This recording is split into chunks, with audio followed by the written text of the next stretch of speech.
Browns' 2025 QB competition, a timeline from Deshaun Watson's injury to training camp. October 20th, 2024. That's when the Browns officially began down the road to the quarterback competition that will recommence with the July 23rd opening of training camp. There may have been some parts of the organization that unofficially started down the road before that date. However, when Deshaun Watson tore his right Achilles tendon with 1:22 remaining in the second quarter of a Week 7 home loss to the Cincinnati Bengals, the Browns knew there were going to have to be some changes to their quarterback room for the 2025 season. There may have been some hope held out in the moment that 2023 fifth-round pick Dorian Thompson-Robinson could develop in a viable NFL starter. Instead, on March 10th, he became a piece in the first move made to reconstruct the room when he was sent along with a 2025 fifth-round pick to the Philadelphia Eagles for quarterback Kenny Pickett.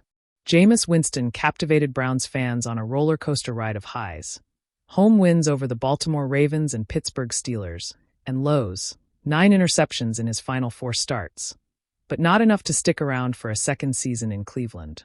Instead, after being connected to trade rumors for the Atlanta Falcons' Kirk Cousins and bringing in free agent Russell Wilson on March 13th, the Browns ultimately brought back Joe Flacco on April 11th to be that veteran. The final pieces came through the draft. They took Oregon's Dillon Gabriel with pick number 74 in the 3rd round and traded up to pick number 144 in the 5th round to take Colorado's Shedeur Sanders. That's the quick, shorthand trip down that road. What follows, though, is a journey through the winding road that led to this point in the words of prominent, and some minor, figures in the process. Yeah, I'd say this, our focus again, organizationally, is on making sure that he gets healthy, Barry said at the bye-week availability. Just the reality of it is, with any season-ending injury, there is some uncertainty in terms of the recovery, and so our focus is on making sure that he gets healthy, and then we can move from there. January 5th, Browns coach Kevin Stefanski. Either Deshaun Watson type or Joe Flacco type in 2025 QB room. I don't think of it in those terms necessarily, Stefanski said the day after the Browns' season-ending loss to the Baltimore Ravens. I think we need to, whatever we look at as an organization, and guys that are available and who we bring back at every position, because I would love to bring everybody back. It's not possible. Unfortunately, they have these roster rules that get in the way, but we'll see how it all shakes out. January 6th, Browns GM Andrew Barry. Deshaun Watson has setback in his Achilles recovery. I wouldn't say that it has a significant impact, Barry said at his end-of-season media availability.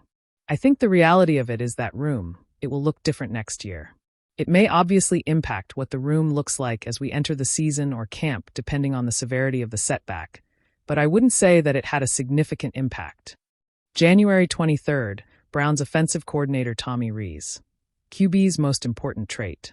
At the end of the day, the quarterback's job is to solve problems, Rees said at his introductory news conference. You're going to be tasked 60, 70, 80 times a game to make a decision in a critical moment. And so I've always started with the ability to make quick decisions and make the right decisions. So if you said one thing over the other, I want a decision maker at that position. February 25th, Atlanta Falcons GM Terry Fontenot. Keeping Kirk Cousins, even at a big salary. Yeah, we understand that it's not ideal to have a quarterback at that cap number, Atlanta Falcons general manager Terry Fontenot said at the NFL Combine. Now, when we gave him that contract, the expectation was for him to be the starter at this point. So, that is a good number for a starting quarterback. But now that he's the backup, when we say we're comfortable, we're talking about the total funds allocated to the quarterback position. That's already baked in. And so it was baked in for him as a starter at that point. But now as a backup again, he handled himself well at the end of the season. So when you look at our team, we're comfortable at this point. Cleveland football has never been shy about drama, but the story that unfolded between Deshaun Watson's late-season injury and the dawn of the 2025 training camp might one day be carved into the franchise's lore. It's not just a tale of surgeries and scouting, of draft boards and quarterback dreams. It's a timeline of a team trying to save its soul. November 2024, the silence after the hit. It was Week 11, a frigid afternoon in Baltimore, when everything changed. Deshaun Watson dropped back on 3rd and long, eyes scanning for Cooper downfield. The pocket collapsed, and before he could escape, 2 Ravens defenders crashed into him. Watson stayed down, clutching his shoulder. The crowd went eerily quiet. By the time he walked off under his own power, Cleveland's hopes had already begun to tremble. An MRI the next day confirmed the nightmare, a torn labrum, season-ending surgery. The Browns announced he'd be placed on injured reserve. The headlines screamed, "Watson out indefinitely, Browns face quarterback crisis." December 2024, stopgap measures. P.J. Walker and a patched-up rotation of backups tried to keep the season alive. There were flashes, a gritty win over Pittsburgh, a heartbreaking overtime loss to Cincinnati, but the rhythm was gone. Reporters whispered about off-season moves even before the season ended. General Manager Andrew Berry watched from his press box, stoic on the surface, but beneath the suit and tie was a man tallying every option, knowing the franchise's billion-dollar bet on Watson now hung by a surgical thread. January 2025, the season ends, questions begin. The Browns missed the playoffs. Watson was still in rehab, shoulder-wrapped, promising a return but offering no timeline. In the locker room, veterans packed their bags and exchanged looks that said everything. Cleveland media swarmed Berry after the final press conference. "Will you bring in competition? Is Watson's future in doubt?" Berry only offered this. "We'll explore every avenue to make this team better." February 2025, scouting fever. In Indianapolis, the combine buzzed with rumors.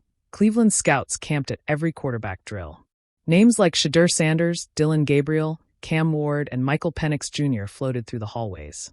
The Browns' war room became a nest of film-cut UPS and heated debates. Privately, Berry admitted to Stefanski, "We can't roll into camp with just hope. We need competition. We need fire." March 2025, free agency whispers. The free agent market wasn't star-studded, but rumors swirled around veteran passers. A few meetings took place quietly in hotel suites far from cameras. The Browns signed none of them. Instead, they positioned themselves for April's draft, stacking up picks from minor trades, a chess game playing out behind closed doors. April 2025, draft night drama. The stage was set in Detroit. The Browns shocked analysts by trading up late in the first round. The selection? Shedeur Sanders, the confident son of a Hall of Famer, a quarterback with a reputation for poise under pressure. The crowd erupted in a mix of cheers and disbelief. Within hours, the headlines hit phones across Ohio. Watson's replacement or apprentice. Browns draft Shedeur Sanders.